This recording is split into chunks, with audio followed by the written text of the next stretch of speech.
నమస్తే. మనం 2026 సంవత్సరంలోకి అడుగుపెట్టబోతున్నాం. ఇందులో భాగంగా 2026 సంవత్సరంలో వృశ్చిక రాశి వారికి ఎలా ఉందో మనం తెలుసుకుందాం. మీరు గనుక గమనించుకుంటే వృశ్చిక రాశి వాళ్ళకి లాస్ట్ ఇయరు అష్టమ, అర్ధాష్టమ శని ప్రభావం నుంచి బయటపడి చాలా వరకు వాళ్ళ ప్రాబ్లమ్స్ బయటపడి నార్మల్ అవుతూ ఉన్నారు. కానీ ఇంకొక ప్రాబ్లమ్ గూడా వాళ్ళు ఫేస్ చేశారు. అది అష్టమ గురువు. అష్టమ గురువు యొక్క ప్రభావంతో ఉన్నారు. అష్టమ గురువు యొక్క ప్రభావంతో చాలామంది ఎలా ఉంటారంటే వచ్చే 6 మంత్స్ కూడాను వాళ్ళకి ఆ యొక్క ప్రభావంతో ఉంటారు. అది అంత అనుకూలంగా ఉండదు. పర్టిక్యులర్‌గా మేనేజ్‌మెంట్ పొజిషన్‌లో ఎవరైనా ఉంటే వాళ్ళ యొక్క మేనేజ్‌మెంట్ కేపబిలిటీస్ చాలా వీక్‌గా ఉంటుంది. ధన ప్రవాహం వీక్‌గా ఉంటుంది. పిల్లల విషయంలో వీక్‌గా ఉంటారు. నాలెడ్జ్ గెయిన్ నేర్చుకునే దాంట్లో కూడా చాలా వీక్‌గా ఉంటారు. అయితే ఓవరాల్‌గా గనుక చూసుకుంటే ఈళ్ళకి ప్రొఫెషన్‌లో వాళ్ళకి సరైన స్థానం లేక, సరైన గుర్తింపు లేక, వాళ్ళకి కావాల్సిన కేపబిలిటీకి సంబంధించిన పోస్ట్ లేక ఇబ్బంది పడుతూ ఉన్నారు. ఏదో చేసామంటే జాబ్ చేసాము, ఉన్నామంటే ఉన్నాము అన్న ఒక అసంతృప్తితో చాలా ఎక్కువ మంది ఉన్నారు. లాస్ట్ ఇయర్ అంతా వృశ్చిక రాశి వాళ్ళు. అయితే 2026 ఎలా ఉండబోతుందో మనం తెలుసుకునే ముందు ఈళ్ళకి ఇందులో ఉన్న నక్షత్రాలు గనుక చూసుకుంటే విశాఖ 4వ పాదం, అనురాధ 1, 2, 3, 4 పాదాలు, జ్యేష్ఠ 1, 2, 3, 4 పాదాలంతా ఈ వృశ్చిక రాశిలో ఉంటారు. పేరు బలం ప్రకారం చూసుకుంటే తెలుగు రాష్ట్రాల్లో చాలా ఎక్కువగా ఉండే పేర్లంతా ఇందులోనే ఉంటారు. వీళ్ళకి తో, నా, నీ, ను, నే, నో, యా, ఈ, యు అనే పేర్లంతా కూడాను ఇందులోనే ఉంటారు. నాగయ్య, నాగరాజు, నరసింహ, నాని ఈ పేర్లన్నీ చాలా మంది ఎక్కువ మంది మనకి కామన్‌గా తెలిసిన పేర్లంతా కూడా ఈ రాశిలో ఎక్కువ ఉంటారు. అయితే గ్రహ స్థితి, గ్రహ సంచారం ప్రకారం గనుక చూసుకుంటే శని ఈళ్ళకి మీనరాశిలో ఉండి 5వ స్థానంలో ఈ లైట్‌గా ఇబ్బందులు పెట్టే అవకాశం ఎక్కువగా ఉంటుంది. అలానే గురువు 8థ్ హౌస్‌లో ఉండి ప్రొఫెషన్‌లో అన్‌హ్యాపీనెస్‌ని తీసుకొస్తారు. కానీ జూన్ తర్వాత గురువు ఈళ్ళకి లక్కుని తీసుకొని రాబోతూ ఉన్నారు. చాలా బాగా అద్భుతంగా ఉంటుంది. అయితే ఈళ్ళకి చాలా బాగా సపోర్ట్ ఇచ్చే ఇంకొక గ్రహం కేతు 10వ ఇంట్లో ఉండి ప్రొఫెషనల్ మ్యాటర్స్ లైక్ ఆబ్స్టికల్స్‌ని ఆటంకాన్ని కలిగిస్తూ ఉంటుంది. ఇంకొక విషయం ఈళ్ళకి రాహు వచ్చేటప్పటికి ఇంట్లో ఓకే. 4థ్ హౌస్‌లో ఉండటంతోటి సుఖస్థానానికి సంబంధించిన వాటిల్లో ఉండి అగైన్ మిక్స్డ్ రిజల్ట్ ఇస్తున్నారని మనం చెప్పుకోవచ్చు. సో, ఒక రకంగా గనుక చూసుకుంటే ఈళ్ళకి జూన్ వరకు కొంచెం మిక్స్డ్‌గా ఉంటుంది. బట్ అలా అని కొంచెం అంత పెద్ద పెద్ద ప్రాబ్లమాటిక్ గూడా ఏముండదు. జూన్ తర్వాత ఈళ్ళకి ఒక స్టెప్ ముందుకెళ్ళి, ఒక అదృష్టం, ఒక లక్ యాక్టివేట్ అయ్యే టైం అయితే ఉంది. ఈ టైంలో ప్రమోషన్స్ రావటం, ఉన్నతంగా ఎదగటం లాంటి విషయాలన్నీ చక్కగా చూసుకోవచ్చు. మనం చూసుకుంటే లఘు గోచారం, సూక్ష్మ గోచారం ప్రకారం గనుక చూసుకుంటే ఈళ్ళకి ధన సుఖ భ్రంశం 5వ ఇంట్లో ఉండటంతోటి ధనానికి సంబంధించిన విషయంలో, లగ్జరీ కంఫర్ట్‌కి సంబంధించిన విషయాల్లో అంత హ్యాపీగా ఉండదు. గురువు 8దో ఇంటి వరకు హెల్త్ కాంప్లికేషన్స్‌ని తీసుకొనొస్తూ జూన్ తర్వాత ఈళ్ళకి 9వ స్థానంలోకి ఎళ్ళడంతోటి సుఖ ప్రాప్తి, ధనం ఇవన్నీ వచ్చే అవకాశం ఎక్కువగా ఉంటుంది. రాహు వల్ల, కేతుల వల్ల చిన్న చిన్న వాటికి గొడవలు పడే అవకాశం ఎక్కువగా ఉంటుంది ఈ రాశి వాళ్ళకి. మనం ఓవరాల్‌గా గనక గమనించుకుంటే వృశ్చిక రాశి వాళ్ళకి 5వ స్థానంలో శని ఉండటం తోటి ఈళ్ళకి ఏమని చెప్తారంటే కార్యహాని, మనస్తాపం, జ్ఞాతి వ్యాజ్య కలహము, హీన స్త్రీ సంభోగం, సంతాపం, పంచమస్థేత్ చనో అని చెప్తూ ఉంటారు. అంటే దీని ప్రకారం ఏదైనా గనక పని చేస్తే వాళ్ళకి హాని జరుగుతూ ఉంటుంది. కార్యహాని అంటే ఏదైనా పని మంచి ఉద్దేశంతో తలపెడితే వేరే వాళ్ళొచ్చి డిస్టర్బ్ చేసే అవకాశం ఎక్కువగా ఉంటుంది. అన్నదమ్ములతో గొడవ ఎక్కువ పడే అవకాశం ఎక్కువగా ఉంటుంది. మేజర్‌గా ఏంటంటే 5దో ఇంట్లో శని ఉండటం వల్ల మీకు అడిక్షన్స్ అయ్యే అవకాశం ఎక్కువగా ఉంటుంది. గ్యాంబ్లింగ్ ఆడటం, అన్‌వాంటెడ్ రిలేషన్‌షిప్స్ అన్నీ మెయింటైన్ చేస్తూ ఉంటారు. అందుకనే హీన స్త్రీ సంభోగం, సంతాపం అని చెప్తూ ఉంటారు. అంటే దీని మీనింగ్ ఏంటంటే మీకు మీ స్టేటస్‌కి తగిన వాళ్ళు కాకుండా లోవర్ కేటగరీ ఉన్న మనుషులతో ఫ్రెండ్‌షిప్ చేయటం, ఆ ఫ్రెండ్‌షిప్ లేదంటే రిలేషన్‌షిప్‌లో ఉండటం అవి మీకు ప్రాబ్లమ్స్ అయ్యే అవకాశం ఎక్కువగా ఉంటుంది ఈ రాశి వాళ్ళకి.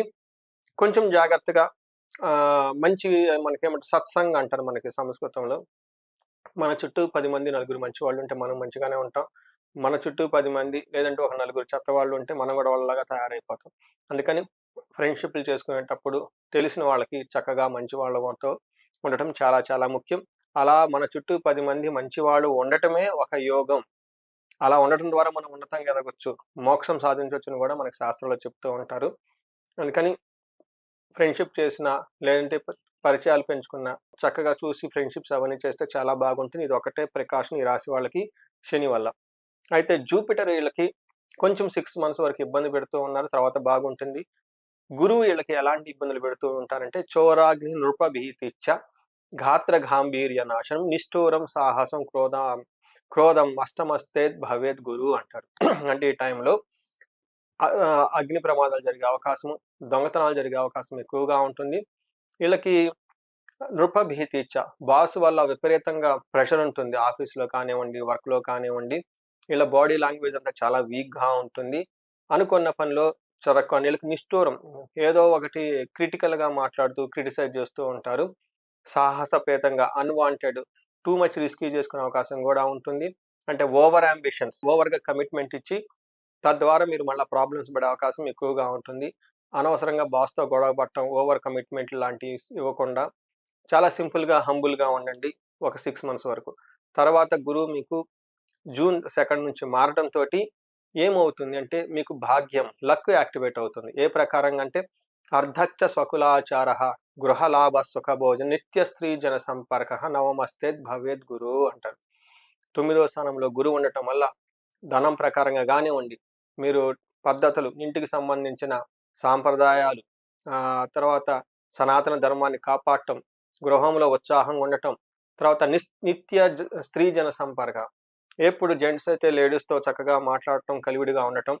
ఇన్ కేస్ లేడీస్ అయితే గాని వాళ్ళ ఇంటితో ఉన్న వాళ్ళతో కానివ్వండి, బయట వాళ్ళతో గాని, ఆఫీస్‌లో కొలీగ్స్‌తో గాని చక్కగా మాట్లాడుతూ, వీళ్ళకి కావాల్సిన పనులన్నిట్లో ఎలాంటి ఆటంకాలు లేకుండా వాళ్ళ సహాయంతో చక్కగా చేసుకుని ఒక బెస్ట్ టైం అయితే వీళ్ళకొస్తుంది.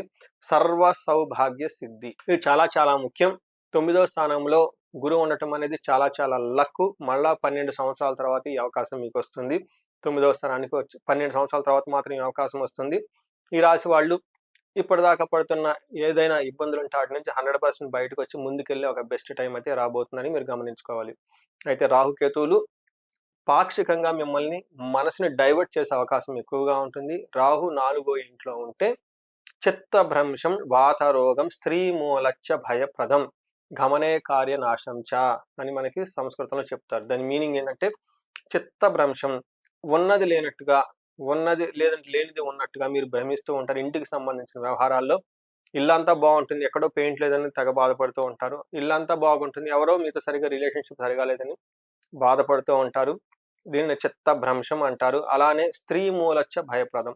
ఇంట్లో స్త్రీలుంటే వాళ్ళ ద్వారా ఇబ్బందులు పడే అవకాశం ఎక్కువగా ఉంటుంది. ఇన్ కేస్ లేడీస్ అయితే గనక ఇంట్లో ఎవరికన్నా కొంచెం జెంట్స్ వల్ల కొంచెం ఇబ్బంది పడే అవకాశం ఎక్కువగా ఉంటుంది.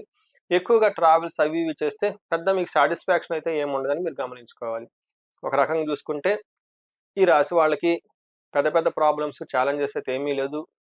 జూన్ తర్వాత ఇంకా బాగుండే అవకాశం చాలా ఎక్కువగా ఉంటుంది వీళ్ళకి. చాలా వరకు అంతకుముందు పడిన ప్రాబ్లమ్స్ నుంచి రిలీఫ్ అయ్యి ముందుకెళ్తారు. ఈ రాశి వాళ్ళకి నక్షత్రం ప్రకారం చూసుకుంటే వీళ్ళకి విశాఖ, అనురాధ, జ్యేష్ఠ నక్షత్రాలు ఇందులో ఉంటాయి. విశాఖ నక్షత్రం వాళ్ళు గనుక చూసుకుంటే వీళ్ళకి సంపదలొస్తాయి, సర్వజన పూజ్యం ఉంటుంది, హెల్త్ చాలా స్ట్రాంగ్‌గా ఉంటారు. బట్ మరణము మార్క్ చూపిస్తూ ఉంటుంది. అంటే ఇంతకుముందు తలపెట్టిన పనులన్నీ మీకు ఎలాంటి రిజల్ట్ ఇవ్వక ఆల్మోస్ట్ అవన్నీ క్లోజ్ డౌన్ చేసేసుకొని మరలా ఫ్రెష్‌గా స్టార్ట్ చేసే అవకాశం ఎక్కువగా ఉంటుంది. అలా ఇన్ కేస్ ఏదైనా గనక ఆగిపోయి ఉంటే మధ్యలో దానికి వలన మీరు బాధపడనవసరం అవసరం ఏం లేదు. దానివల్ల మీకు ఎలాంటి ఉపయోగం ఏమి ఉండదు. God is removing all those obstacles, unwanted stuff from you, unwanted people from you అని గుర్తుపెట్టుకోండి. నెక్స్ట్ అనురాధ నక్షత్రం వాళ్ళకి సంపదలుంటుంది, సర్వజన పూజ్యం ఉంటుంది, ఆరోగ్యంగా ఉంటారు. అయితే వీళ్ళ హెల్త్ కాంప్లికేషను మరణము, దేహపీడనం కూడా ఈక్వల్‌గా చూపిస్తూ ఉంటుంది. ఇక్కడ మీ శరీరాన్ని మీకు మళ్ళీ బాధ పెట్టే అవకాశం ఎక్కువగా ఉంటుంది. ఇక్కడ ఇయర్ ఎండ్‌లో మరణము అంటారు. ఇక్కడ మరణం అంటే మనకి తెలుగు సినిమాల్లో డైలాగులు కాదండి. ఇక్కడ మరణం అంటే మీరు ఇష్టపడి చేసుకున్న పని, ఇంతకుముందు తలపెట్టిన ఒక కార్యక్రమం, అది ఇక్కడ మధ్యలో బ్రేక్ అయ్యి అంతటితో ఆగిపోయే అవకాశం ఎక్కువగా ఉంటుంది. లాస్ట్‌లో జ్యేష్ఠ నక్షత్రం, సంపదలు చక్కగా ఉంటాయి, సర్వజన పూజ్యము, హెల్తీగా ఉంటారు. అయితే దేహ పీడనము, మరణము చూపిస్తూ ఉంది జూపిటర్ వల్ల. ఇది కూడా మీకు జూన్ వరకు. ఆ తర్వాత మీకు చక్కగా ఉండే అవకాశం ఎక్కువగా ఉంటుంది. సో, మీరు చూసారు కదండీ! ఈ రాశి వాళ్ళకి 24తో కంపేర్ చేస్తే 24 బెటర్‌గా ఉంటుంది. 25తో బెటర్‌గా కంపేర్ చేసుకుంటే 26 ఇంకా బావుంటుంది. ఈ రాశి వాళ్ళకి జనరల్‌గా స్లోగా లేయర్ బై లేయర్ అన్నీ మంచి అవకాశాలు వచ్చే అవకాశం ఎక్కువగా ఉంటుంది. లక్ ట్రిగ్గర్ అయ్యే అవకాశం ఎక్కువగా ఉంటుంది. ఇన్ కేస్ ఇలా గనక లేకుండా మీరేదైనా గనక ఇబ్బందులు పడుతూ ఉంటే ఒక్కసారి మీ ఇండివిడ్యువల్‌గా జాతక చక్రాన్ని చూపించుకొని ఏమైనా గనక దోషాలు, పరిహారాలు ఉంటే అవన్నీ చక్కగా చేసుకుంటే మీ జీవితం ఈ సంవత్సరంలో 10 రెట్లు ముందుకెళ్ళే అవకాశం ఎంతైనా ఉంటుంది. పరిహారాలు గనుక చూసుకుంటే ఎక్కువగా పరిహారాలు చేసుకుంది గురువుకి సంబంధించి గురువుకు సంపూర్ణ శాంతి పూజలు, జపము, దానము, తర్పణాలు చేసుకుంటంతో పాటు గురువుకి తారాదేవి యొక్క మంత్ర జపాన్ని ఒక 10,000 సార్లు జపం చేపించడం చాలా అవసరం. ఇంతే కాకుండా ఈ రాశి వాళ్ళకి ప్రొఫెషన్‌లో చక్కగా రాణించటానికి రాహువుతో పాటు మన్యు పాశుపత అభిషేకం చేపించుకోవడం చాలా ఉత్తమం. ఈ రాశి వాళ్ళు ఎక్కువగా కుదిరితే గనక కుంభకోణం నవగ్రహ టెంపుల్స్‌ని దర్శించుకుంటే చాలా చాలా విశేషమైన యోగ్యత వస్తూ ఉంటుంది. ఈ యొక్క గురువు పెట్టే బాధల నుంచి క్షేత్ర దర్శనంలో భాగంగా మీరు విజయవాడ కనకదుర్గమ్మని దర్శించుకున్న అక్కడ నుంచి మీకు గుంటూరు తర్వాత కోటప్పకొండ అని ఉంటుంది. గురువారం రోజున అక్కడ గురువుకి సంబంధించిన శాంతి హోమం చేస్తూ ఉంటారు సామూహికంగా. అది చేపించుకొని అక్కడ మీరు టైమ్ స్పెండ్ చేసినట్లయితే చాలా చాలా బాగుంటుంది. దీనితో పాటు ఆశ్రమాలు తిరగటం, మెడిటేషన్ చేయటం, యోగా చేయటం, పెద్దవాళ్ళని గౌరవించటం, యాన్షియంట్ స్క్రిప్చర్స్ ఉంటాయి. భగవద్గీత, పురాణాలు, ఇతిహాసాలు ఇలాంటివన్నీ మీరు చదువుతూ ఉంటే రాత్రిపూట ఒక 10-15 మినిట్స్ అన్నా గురువుని స్మరించుకుంటూ ఉంటే ఎక్కువగా ప్రాబ్లమ్స్ రాకుండా ఉన్న ప్రాబ్లమ్స్ అన్నీ పోయి ముందుకెళ్ళే అవకాశం ఎక్కువగా ఉంటుంది. ఇది కాకుండా ఇండివిడ్యువల్‌గా ఎవరైనా గనుక ప్రాబ్లమ్స్ ఫేస్ చేస్తూ ఉంటే ప్రతి ప్రాబ్లమ్‌కి ఒక సొల్యూషన్ ఖచ్చితంగా మన శాస్త్రాల్లో వివరించారు. అది తెలుసుకొని, ఆ పరిహారాలు చేసుకొని లైఫ్ ముందుకెళ్తే చాలా బాగుంటుంది. భార్యాభర్తల మధ్య అన్యోన్యం పెరగటానికి విశ్వావసు గంధర్వరాజు హోమము, అన్యోన్య దాంపత్య పాశుపత హోమము, ఈ రాశి వాళ్ళు ధనం మల్టీ సోర్సెస్ ఆఫ్ ఇన్‌కమ్ వీళ్ళకి రావటానికి స్వర్ణలక్ష్మి విశేష హోమము, కుబేర పాశుపత హోమం చేయించుకుంటంతో పాటు శత్రు బాధ గనక మీకు విపరీతంగా ఉంటే వీళ్ళకి చండీ హోమము, చండీ పారాయణం చేపించుకోవటం చాలా మంచిది. ఇవి కాకుండా మీకు కాలసర్ప దోషాలు కానివ్వండి, వేరే శాపాలు కానివ్వండి, గ్రహాలకు సంబంధించిన ఏమైనా ఇండివిడ్యువల్ లైఫ్‌లో ఉంటే ఇవి ఈ టైంలో చేపించుకుంటే చాలా మంచిది. ఎందుకంటే రాబోయే టైం చాలా బాగుంది కాబట్టి ఒకసారి హారోస్కోప్ చెక్ చేపించుకొని దోషాలేమన్నా ఉంటే క్లీన్ చేపించుకొని ముందుకెళ్ళిపోతే మీ లైఫ్ పదింతలు ముందుకెళ్ళే అవకాశం చాలా ఎక్కువగా ఉంటుంది. ఈ రాశి వాళ్ళు 26వ సంవత్సరంలో ఉన్నతంగా ఉండాలని, మీకు అష్టైశ్వర్యాలు, భోగభాగ్యాలు కలగాలని చెప్పేసి నేను కోరుకుంటున్నాను. నమస్తే.